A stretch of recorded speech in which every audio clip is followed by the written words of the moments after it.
Hello and welcome to Brodual. This time we have Pirates of Skyrim. This is a mod that adds a pirating system to the game, giving you the ability to sail the Sea of Ghosts and take part in several different events, from naval battles to treasure hunting. The mod is technically an expansion of the Northern Cardinal, a ship player home that was released a few months ago. Alone, it gave you the ability to earn the ship, upgrade it, hire a crew and sail to 3 different ports. So it's quite a unique player home, and for a full spotlight you can either follow the annotation or find a link in the description. To start taking advantage of the pirating features, you'll need to get the Cardinal and fully upgrade it. Then you'll need to hire a crew of at least 3 members, which is done by speaking to a follower and asking them to join your crew. Once that's done, you'll be able to click on the ship's wheel and sail to the Sea of Ghosts. The way the system works is by randomly generating events every time you set out to sail, so something new should happen almost every single time. When you first set out, you'll be sent to the open sea. First you'll want to take a look around to see if you can find anything unusual. We don't really want to give away the exact events, but just keep in mind that storms often ravage the Sea of Ghosts, so travellers fall overboard, ships sink, and treasure can be found at the bottom of the sea. Alternatively, you can look through the telescopes to see if there's a ship in the distance, and if there is, you can choose to take part in a naval battle, pitting your crew against theirs. There's several different types of ships carrying different types of cargo, so it could just be a simple merchant ship with very few guards, or it could be an imperial ship heavily guarded by over a dozen different soldiers. The NPCs aboard the ships vary in rank and power, so you won't just find the standard types of soldiers on board. There's also usually a captain, which acts as a sort of mini-boss before you can loot their cargo.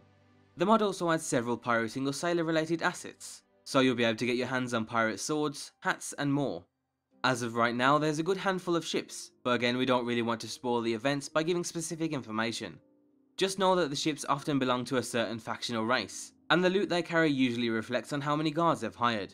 The cargo on board can be anything from potions, gold, ingots and more. There might even be a unique piece of treasure with hidden abilities. These treasures can be crafted together inside the Cardinal's new treasure room, which can be bought from the same NPC used to originally upgrade the ship. In the treasure room there's several different display areas, with each one belonging to a single piece of treasure.